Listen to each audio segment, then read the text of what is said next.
Welcome to Longarm Wednesday. I'm Laura Lynn of the Mama Pop Quilt Shop, and we're very happy to see you here today. Today we're working on a very unique project. It's actually one that should be stretched over a nice big quilting hoop and then hand stitched. So it is a stamped project. It will wash after a couple of washes in the wash machine. It's stamped with blue. You should be able to see that here. It's quite complex. It's quite large. I'd say, you know, queen to almost maybe not quite king, but a very large queen. And I just wanted to show you what is on the side here. It says Style 780. Hopefully you can see that. www.benartex.com. Okay, so I'm assuming that's where they got this from. If you were possibly interested in something like this to either take on as a small project for your domestic, I'm sure there's wall hangings and medallions and all sorts of fun things there, or a nice big project like this if you wanted to take it on the long arm. So I'm doing this up for a customer. She bought the whole kit and caboodle package. It was already basted in one direction from a yard sale. So she only paid $120 for this, and then of course I'm going to charge her to quilt it up because there's a lot of work here, let me tell you. And I've had it for a while, and though she said there was no rush, I really should, you know, crack on, right? So I've done a little bit of the center part here so far, and I'm just clicking it out using the line, the draw line feature of the Gamble Statler software, and yeah, and that's just how we're getting around this. So I'm going to show you how I get from here and here, and then we're going to come in and do the rows and the curl. And it is really, really important to click, click, click every single spot you want it to go. I did think about free motioning this, but I'm not going to hit those lines, and I really want, you know, to look like it's pretty much exactly like it is. So I'm trying my best with Walt and I. So all right, let's get to work here. I think I'm on, yeah, I am on the right. Okay, so I'm going to start here because I've clicked all the way around those ones, and we're using a military gold thread. Okay, so this is just using my button up here, which I'm selecting the spot where I want the line to draw from one spot to the next, to the next, to the next, to the next, to the next. Of course, when you got curvatures and feathers and so on and so forth, the more points you're going to need to be able to make that curve a nice transition instead of like maybe a choppy point or a flattened up top of a feather or something like that. So clicks are very important. I had to turn the TV down, the volume of it down, so it was driving me nuts already. I only just started. All right, so here we go. Okay. And I mean every little click, and I'm trying to get that laser light right where on the line. And of course I'm trying to work with belts and wheels that are going this way, and I'm trying to do a curve. So, but even if I were to free motion this, there's no guarantee I would ever get that on that line. So hence why it really is a hand stitched sort of project.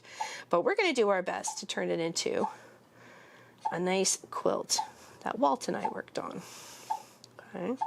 And every single one, just close to that line as best you can, because the line is going to wash away. Okay, that is the purpose of the line, is just to give you a guideline of where to go from A to B and B to C and C to D and everywhere else. Okay, so just take my time getting it so I'm settled with the movement of the head to get it where I want it to go. Okay. Sometimes I was using those little lines here as reference, try and get one in between, the one there, in between, there. You know, it takes time, but it's really going to give you a more accurate sort of stitch out where the pattern wants you to stitch.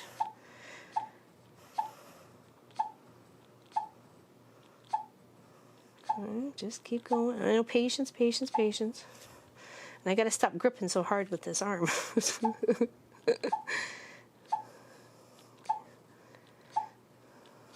Okay, I'm going to come right here next to my previous stitches there, and then I'm going to follow it up, and then up, and up, and then along this line to backtrack to go along. And then once we get this all clear, it's going to take time, so patience. This is no fast project. This ain't no, one-day stitch out on Walt. This is going to take me probably 4 or 5 full days of getting this going, or getting it finished. And of course, all these cross-hatching lines all have to be done as well. But I will do that after. Once I'm done all the section of these, the curves and the flowers and the feathers, then I will go in and do the cross-hatching. Okay, just move my thread out of the way.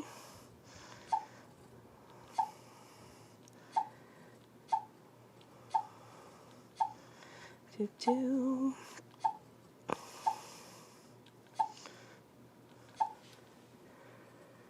It does take some deep, deep concentration.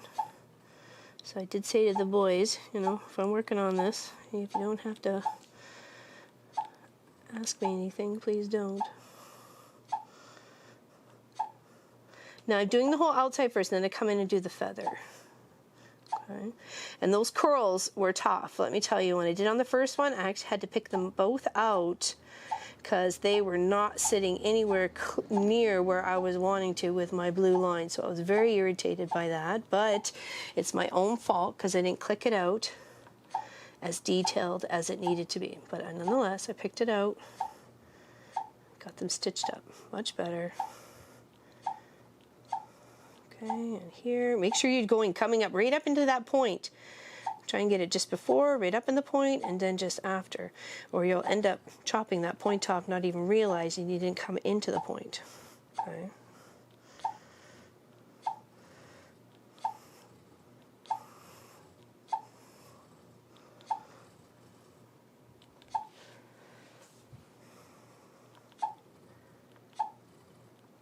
I can't imagine how long this would take to do it. Let's just cross over those threads, okay? And then I'm going to do another select. Just a little down with it. There, and then exit that drawing. Okay, there, it's all traced out. Okay, now we're going to do the feather inside, okay? All right, so we're going to come up here, and I'm going to try and go this line first, okay, here, and then back. And then I'm going to kind of come over here, and then here, and then here, and just try and follow it the best I can. It might be better to come this way. So, but we'll come up here first, and then we could probably backtrack. Yeah, maybe that's what we'll do. I just want to set it out better the way it stitches out than it did the first one. So, and this is where the curves really, you have to just click the points. You want it a nice curve as possible to match up. We want to make sure our customer is very happy. Okay, now when it starts to come to this, we really have to be, as they say, click happy. And it's not a horrible thing if it's just a thread off or anything like that by the blue line, because like I said, the blue line is going to be disappearing after a few washes. And then when you're coming back, you got to try and keep the best you can on that line again.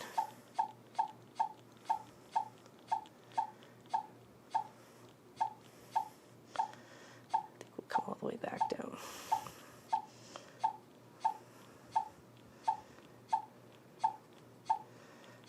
There we go. Many, many. Because we got to make the curve with the stitching. Yes, and in no time at all, that clicking will drive you crazy. And it's even down low. I think I'm going to turn down even lower after I shoot this video. So I've been doing this, I've been clicking a little bit and then having the machine stitch out, so it's a bit of a break because it is intense. It is intense on my arms and concentration. So doing it in little spots here and there, we will get this gorgeous project done.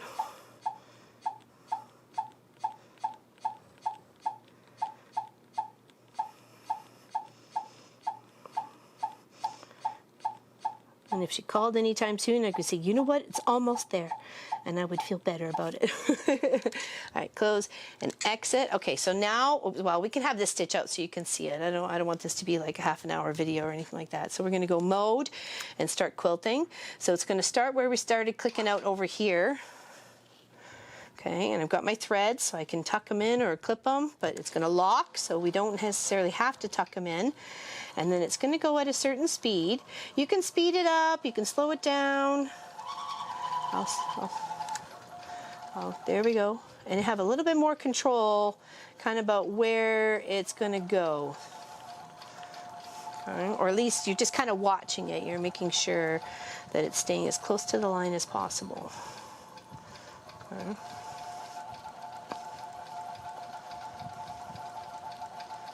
So this definitely has to be babysat. You can't just walk away.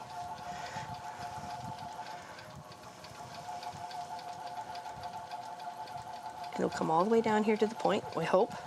If we have to do any fixing, we'll fix it after the whole stitch out.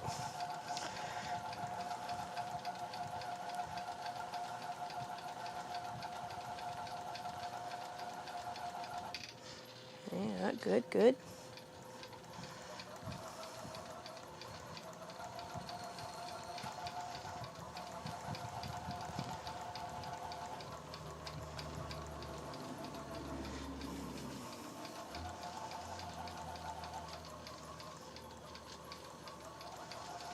And once a few washes, and it'll just be that beautiful little military gold thread, and it's got a lovely little, like very tan on white with flowers for the backing. It'll look quite lovely, and that military gold will stand up quite nice against that shell colored thread, or the stitch out, the pattern. Oh my gosh, pattern on the fabric.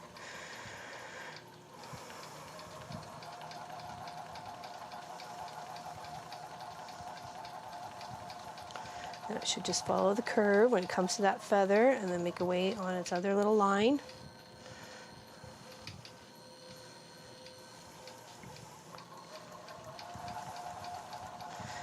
And of course I could have it go a little faster if I wanted to.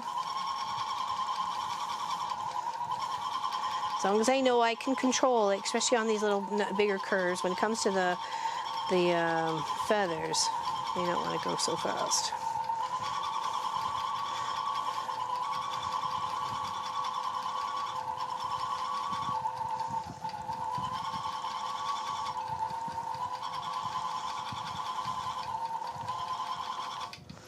There we go. Nice. That went right into the point there. Good, good, good.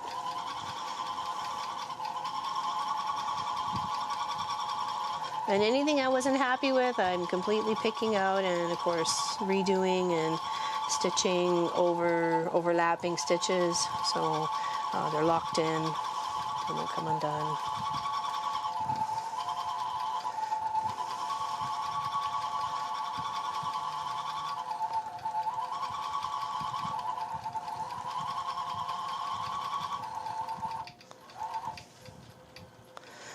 It's just the inner row.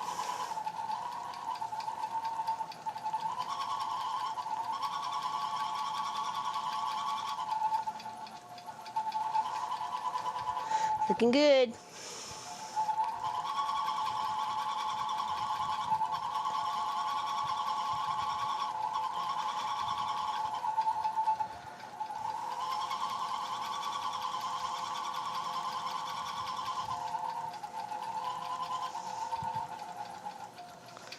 And this is going to take me a while. But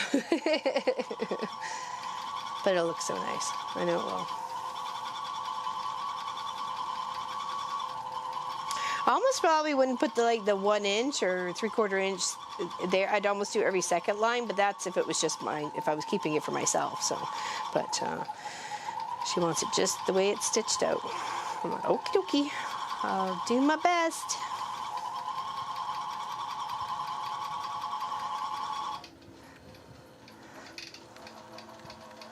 And they could have just made it come all the way up, back up here to stitch that too. So I'm just gonna lock in again, continue, because it's just gonna jump up to that spot. I'll trim those threads later. They're locking in again.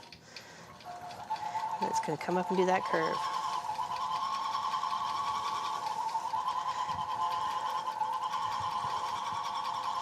So me using the line draw, draw line feature, I guess it's the same thing, is pretty much telling Walt exactly where I want him to stitch and what I want him to stitch. So, oh look, that was a nice curve. Good, good, good. I clicked good on that. Keep going. There you go, Walt. I know you're thinking about it.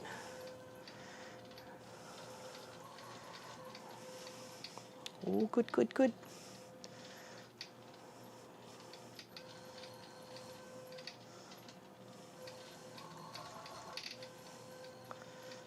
Can't rush it around those curves. Just like in everyday driving. Can't rush it around those curves.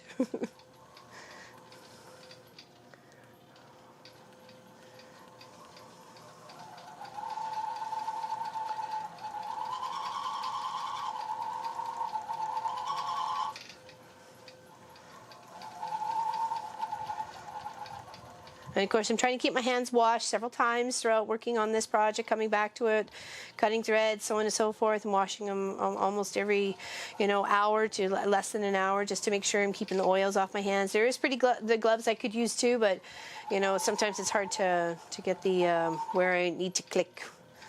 It's sometimes hard to work with gloves. So just making sure my hands are nice and clean, especially with working on such a nice little pristine surface. Of course, trying not to touch it, but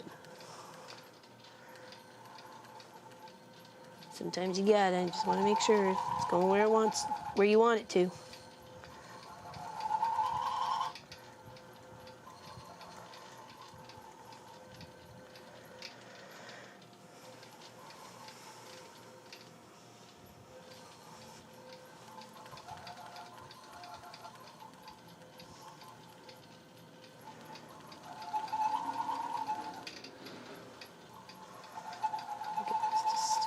Together there, that's good.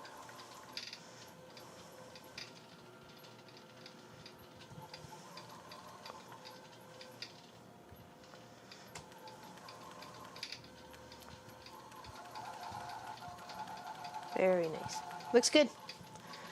And that, my dear friends, is Longarm Wednesday. I'm going to keep working on this for probably until next Wednesday. But hopefully I could be able to show the progress on it. And here's hoping it turns out the way we're hoping. So it's a lot. Once you get the medallions done in the center and then on the outside, it's really just the cross hatching. So it's just a matter of just perseverance and keep doing the stitching and then the clicking and the stitching, the clicking and the stitching, and just kind of balancing it out so you don't get too tired of one. Okay. So thank you, everybody. Big hugs to you. Thank you for watching, liking, and subscribing. And if you want to share this video, that would be lovely. We will see you on the weekend project and the weekend live stream on Saturday at 1 p.m. where we're going to continue working on the spool quilt project. Okay, so big hugs to you. Thank you very much, and we will see you soon. Take care, everybody. Big hugs.